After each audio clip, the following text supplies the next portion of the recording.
Hi folks, and welcome back to another very windy edition of the Travels of Red Rover. I'm Shawn. And I'm Corinne. And where are we tonight in this windy area? We're in Joshua Tree National Park in California. And we're up on the mountain, and we're going to go out and do some photography in the park. Tonight we're actually off to do some shots of Joshua trees in this real strong wind. Well, the good thing is that most of the Joshua trees are pretty stiff, so hopefully they won't be moving too much in the wind. Yeah, that's actually a really good thing. They don't move around very much. So let's get started. Out here you may see lots of potential Joshua trees to photograph, but you want to try and keep an eye out for the ones that are looking the healthiest and give you lots of vivid greens and not a lot of dead branches hanging off them. So it's good to take your time to select a good specimen and then look at how it's grouped with the yucca and other Joshua trees in the vicinities. One of the things that's often a good rule to follow is to include an odd number of objects in your photographs. So in the picture that I've been working on here, I have 3 yucca trees, and one is predominant on the one side of my photograph, and then I have 2 in the distance. And this area that we're working in doesn't have the Joshua trees so dense that it's hard to get the separation between the trees and the shrubs. So that's making this area a little bit more photogenic for us.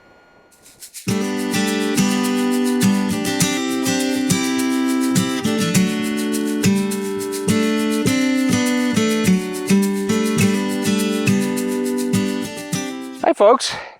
So I've been wandering around out here in the desert with Corinne and looking at various Joshua trees, and I realized that I'm being really influenced by something I saw this morning. I watched a video by Simon Baxter talking about all the interactions that go on in the rhizosphere and in the toposphere of the trees, and how important the relationship is between the trees and everything that's going on in the subsurface.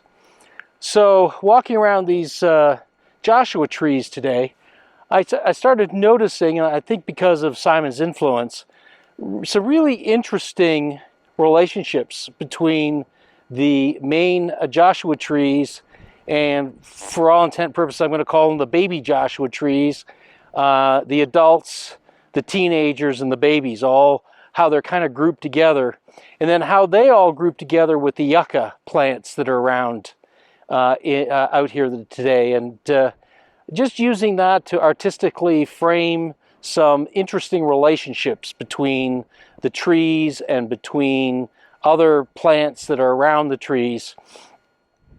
But this is one of the assemblages that I was talking about, where we have these yucca plants out here in the front clumped together, and they're forming like a semicircle around the beautiful Joshua tree in the background there. And then if I move around here, you can see the teenager tree right over on the side here. And it's just absolutely gorgeous the way that's working.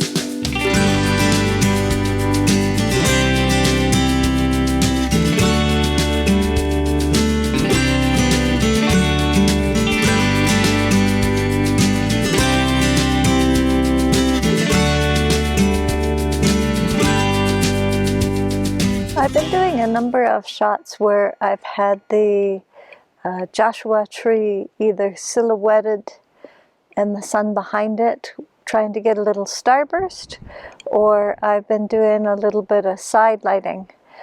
But now the sun is getting pretty close to the horizon, and I decided to get some of the trees when they're really well lit from the light being behind me. And so I've found a composition where there's kind of a twin set of Joshua trees, one larger and one smaller, and I've been working on them. The sun is fully lighting them. They're just back behind me here on over my left shoulder, and I think they are quite a nice combination. There's a few trees in behind that may interfere with the background a little bit, but I've done my best to try and shuffle my feet around until I could get as much of the space around them clear as I could.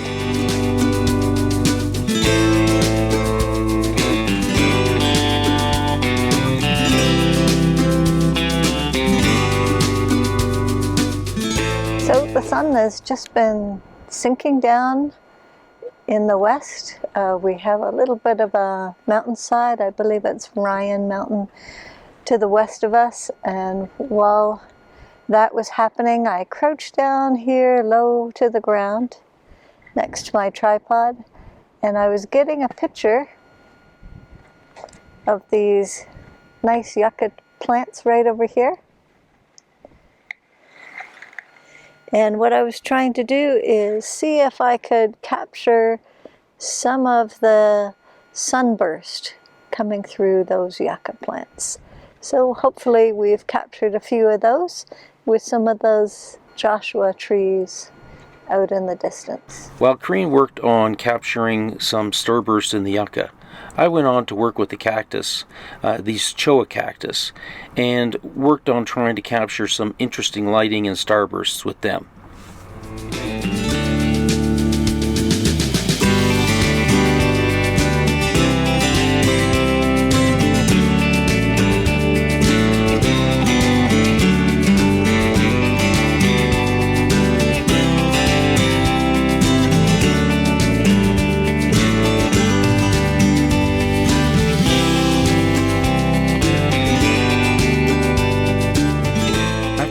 Shooting sunbursts, we were back to our favorite little tree with the yucca to shoot a couple Band of Venus shots.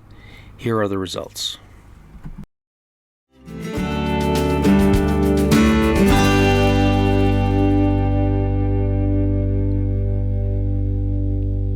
Good morning, folks. Well, as you can see, it's the next day.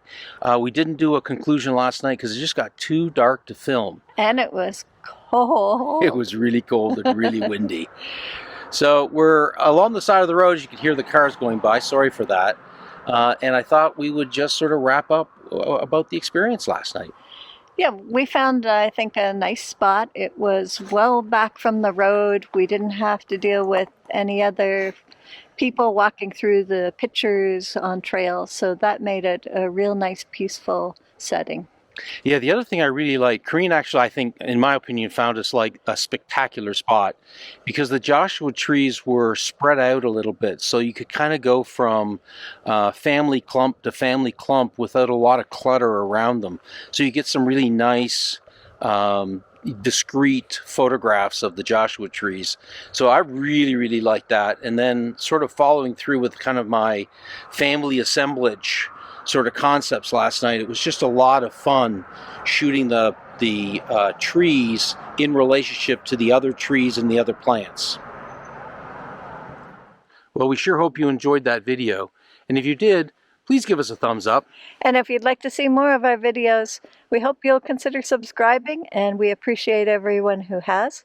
And if you want to share with other people, that helps us out a lot as well. And as always, if you want to know when we release videos, hit that little bell button down below. And don't forget, put a comment or question down below. We'll be sure to respond as soon as we can.